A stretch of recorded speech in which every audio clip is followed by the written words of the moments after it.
જય માતાજી, જય મઠ બાપુ, જય ગણપત દાદા. આજ છે ગણેશ. તો જો આપણે આ લાડવા બનાવી નાખ્યા છે. એવા ગણપત દાદા નવરાઈ વાળવી, પછી જમાડવાના છે ગણપત દાદાને. જો આ રીતે નવરાવાના હોય. 12 મહિને એકવાર તો ગણપત દાદા નવરાવા પડે.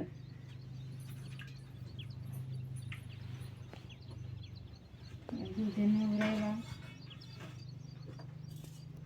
વાસણ તો